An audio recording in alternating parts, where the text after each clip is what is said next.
advisors. Here's a bit about our speaker.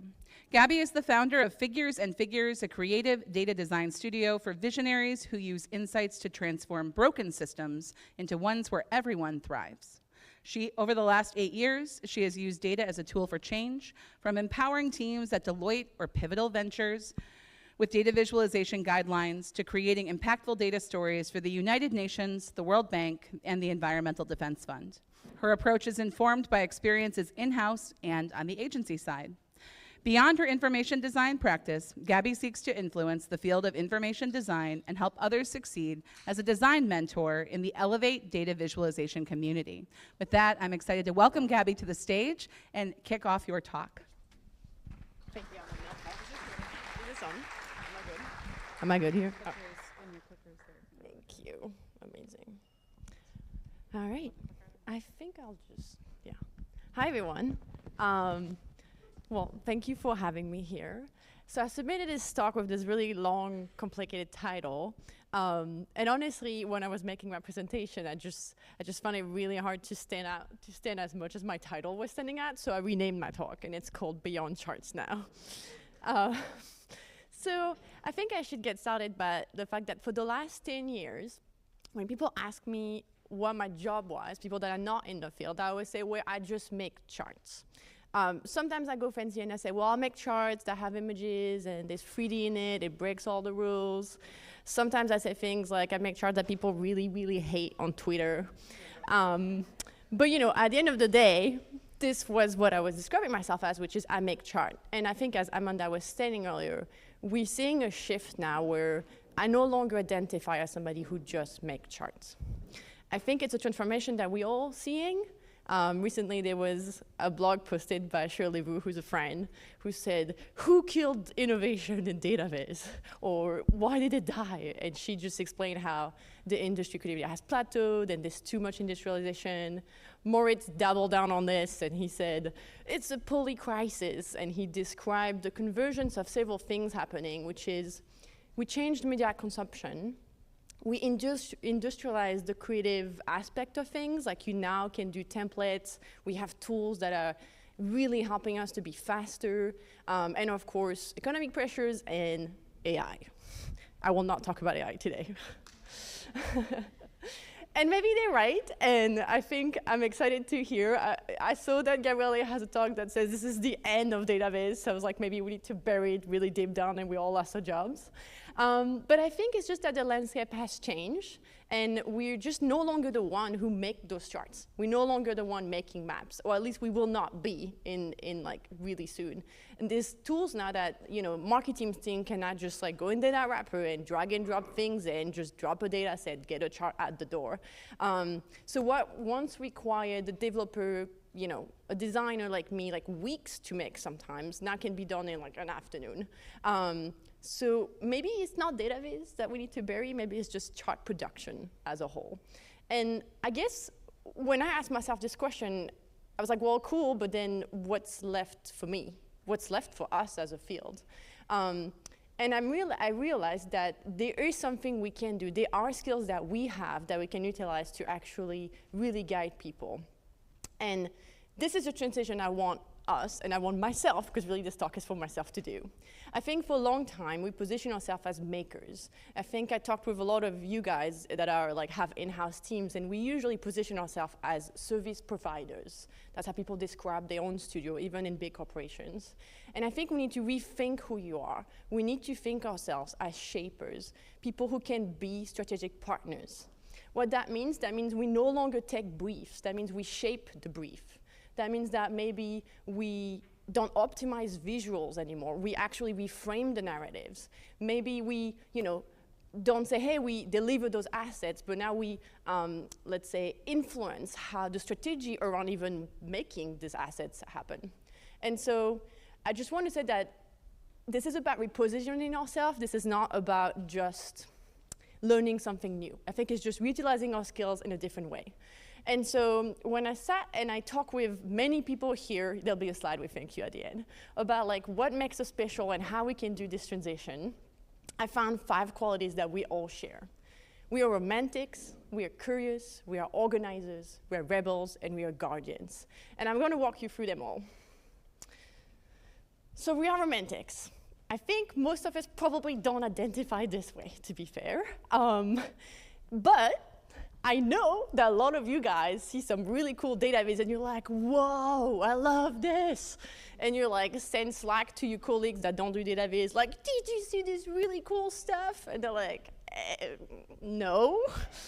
Like, who cares, right? Because that's the thing, we fall in love. We fall in love with really weird, cold, hard object and tables. And we love complexity. We love nuances. I think we love things that don't make sense quite yet, and we really want to learn about it. The thing is, only us love those stuff. Like, no one else cares about these things.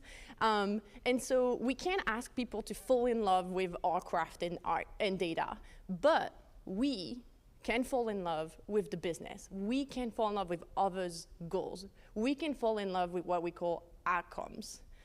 Because really, chart making, sure, I think if you see any database studio, including mine, and any information design studio, it usually said, we transform complex information into insight, like 101 description. But I think when you think about insight, that's not the final goal. The final outcome is to better people's life. And I don't mean it in a social change way, even though that's what I do. I mean it even as like, some people just want to make more money. And that's the outcome, and that's important to know. And we need to fall in love with that. I'm going to show you a place where I failed to do this. This was sent to me, and they were like, can you redesign this? For those who can see this graph, you're like, everything is wrong with this graphic. There is like a dual y-axis, there's a line on the categorical data, it's like hell. And so I'm working with this team, and I've been working with them for 6 months.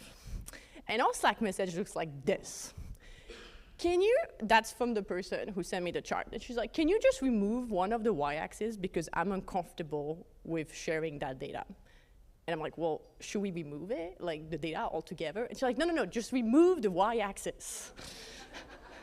And I'm like, okay, that is not best practice. Here is why it's not best practice. And then 1 month later, she's like, okay, but can we do this? And I'm like, it's still not best practice. And it's not best practice. And did you know there's best practice? And still best practice. And this is how it looks like forever for 6 months. I won that battle. We did manage to put the y-axis in. It's not a great chart, but it is what it is. But half the time, I lose the battle, and she tells me, well, I hear you. I know it's not best practice, but the CFO wants it. And I think what I failed to do in this occasion is that they didn't really understand what the outcomes was for the CFO and what was important for them. Because I kept saying to them, charts that don't respect best practice mislead the readers. But what I should have said is that if it can be misread, that means it would erode the trust towards the organization. That's the real outcome. And this company is a big tech company, and the whole entire thing on communication is to gain trust. And so I never really thought about it that way, and this is why I failed to convince them. So I want to talk about how we find the outcomes. Like, how does that work? How do we get there? And one of the things we're really good at is that we're really curious people.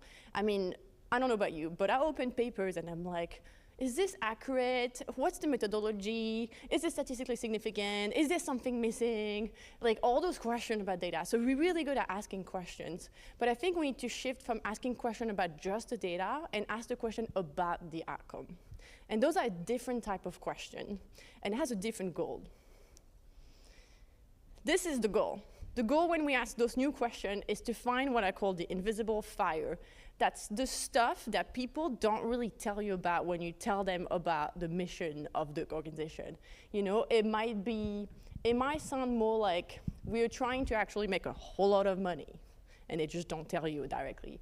Or maybe it sounds like we have a lot of really late meetings because we really struggle to make this report all together. They just don't tell you about that, but that's the urgency. That's what they're trying to do. So to get there, we have to ask one specific question, and it's called why. Why are we here? And it's a really hard question, and most of the time people don't know how to answer that. So you gotta ask it again, over and over and over. Why? And if you know some of my colleagues that work a long time with me, they're over this question, but it works. I'm gonna give you a really simple example. because I think it's important to show it in practice. And it's a boring example, I will state that. It's a retail company that sells shoes. It's all under NDA, so I can't show you the slide. This is the original report. It's a monthly report. It's sent to C-suite executive, like VP of e-commerce, and they try to take decision on what they're gonna do next with that report. It's full of tables, it's full of data. They contact us and they're like, this is an eyesore. It's just really ugly. That's what they told me. And so it's like, okay, cool. Why do we care?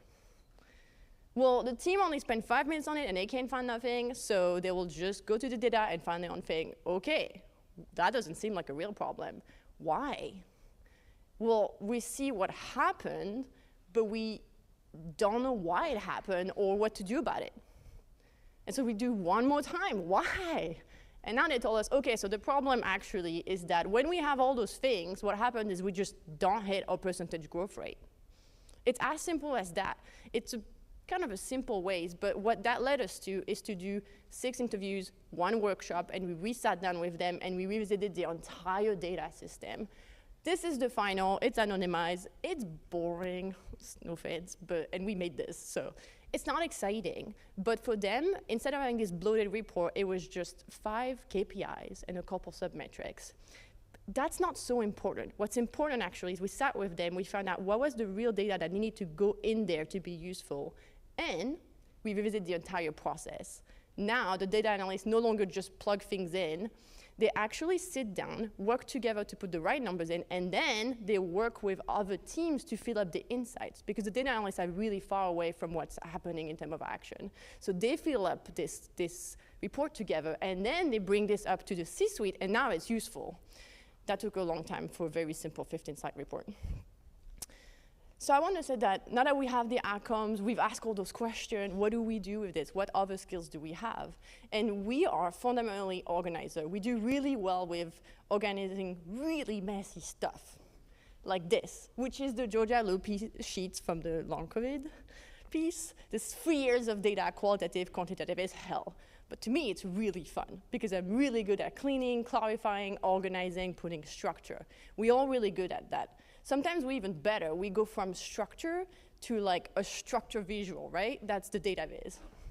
And sometimes we just go all crazy and we do brushes and why not? But it's still structure, right? And I think we forget that we can use the skills of structure other ways. Sometimes it can be to ask ourselves, okay, we did this really cool charts, but where does it live in the narrative? Why is it actually supportive to the message? So it might mean zooming out and going up to the narrative aspect and just blocking things out in terms of like what the story is. Maybe if you work more in like product environment or interactive things, you're like, we have 5 audiences. It's really tough, that one. You're like, okay, can we map out, look up and not focus on just like where the button is, but wondering whether the goals are, where are we trying to go for them? And maybe we go even further, and that leads us to not just one product, but several ways to enter a product. And so those exercises are about structuring and organizing. Those we're a bit familiar with, and I'm going to throw one more in the mix. There's another thing that we don't usually map that I found really helpful, especially if you work with big teams. I had this problem where we were trying to do a big database design system, and we were meeting a whole lot of friction, like a lot of people were just not happy with us. And so I mapped this. We sat down with people and we mapped, okay, who is involved? Who has a say in this decision? And it's not just the main stakeholders, it's like a lot of people. And so we map out exactly who is involved and who has influence on who's blocking, who is positive, and who can influence. And what that gives us is this. When we got blocked by engineers, we activated those 2 designers and the creative developers to push against them. So sometimes it's not about a top hierarchy. We're all human. We all have human relationships. So you can map those structures. You can help people see how there's a way to move forwards together. And that's an activity you can do also as a group, which is really fun. So if you ever have a doubt, you get stuck on a project, you get stuck on the chart, you get stuck on a product, you get shut on an interactive, just map it out. Just ask yourself, what are the objects that you're working with? What are the attributes that they have? what are the relationships they have with each other? Does something influence something? Does something has to move from one thing to the other? And what I love about this exercise is that's a collaborative exercise. It's not about sitting and looking at charts together. It's looking at like really weird and ugly diagrams. But we're good at organizing, and we can sit with people and co-create with them what this higher level of thinking looks like. And when we do that, it's not like we teach them how to design, we're teaching them how to think strategically. And that positions us as strategists rather than just makers. All right, a couple more. Fourth, and I'll go fast on that one, we are rebels. I really think so, and maybe not everybody shares my thing, but I think we're fundamentally contrarian. I would say I have like strong opinion loosely held, and most people in the field, I feel like I have the same, the same kind of opinions. And we're not really the loud kind, we're more of the thoughtful kind.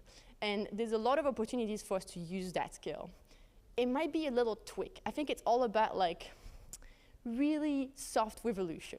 Maybe it's like, oh, our brain colors are not accessible, so I'll tweak them ever so slightly so that they become accessible. It might be as little that maybe you don't even tell your boss. You just do it, and then you show them the chart, and you're like, hey, I did it, it works.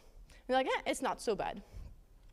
Maybe it's bigger things. Maybe you start an initiative, and you're like, we need something else, so you take advantage of, I don't know, a brand refresh to be like, maybe we can do guidelines to do the brand. This one obviously was made very seriously, Todd. But I think the idea is that you can start something like a guideline without asking for permission. Nobody is preventing you from starting standardizing things without telling your boss or the economy guy or whoever. So only what I wanted to say about this rebellion thing is that you can start without permission, and you can build evidence, things that people cannot ignore. You make the proof first, and then you ask if you can continue. One more. We are guardians. So I think this is the last one that I want to leave you with, which is, here this image is Shishat, which is an Egyptian goddess, and she's the goddess of wisdom. And her entire, the mythology said that she's the one who will write knowledge and everything that's written by scribe and put that in the realm of God. And she makes sure that that knowledge stays protected. And this is who we are. So rather than being people like me who gatekeep and talk a lot about best practices, we can go further than that and not do just design standard. We can really decide and protect how decisions are made about how we use the data. And that might be a very small tweak. That might be just opening a channel on Slack or Team Meets if you're a bit, in the Microsoft environment, being like, this is the channel for all database questions, and we will always be there to help you out. Maybe it's about sneaking in a little CMS thing that says you cannot post your chart without alt text, because that helps people think of like, we need to put something in there? Okay, what do I do? How do I do it? If I were to say what guardianship is, it's really about stewardship. It's about adding mindful friction, not controlling people. It's to make people slow down for a second and ask, is this right? Is this chart right for the narrative? Is this ethical? Is there a way to improve it? Just adding this little moment of, building that resilience into how information travels. And I think what's interesting about that is that it's not us against the world. It's actually really deeply collaborative. It's us with the world, and us empowering people to do the work of making chart themselves. So creating tools, creating rituals, creating guidance, so that others can also hold that protection of data integrity. All right, so I know it's a lot, so I will just stand there and say it's not 5 just skills that you have and you can just do all at once. It's skills that, it's kind of a cycle. You can just push one or another depending. Maybe you're like me and you're like a little too rebellious and you do all the things without asking for permission. And maybe you should instead be more curious and ask more why. Maybe you're romantic and you fall in love with a lot of the outcomes, but you forget that you need to guard a little more and protect our field in what we do. So I want to leave you with this idea of like all the special skills that we have, but I also want to thank everybody who's been involved with all my interviews the last 2 weeks. I've asked a lot of people for support for this to figure out things. So a lot of the ideas are here in this presentation and are not mine. So thank you to Outlier. Thank you, everyone.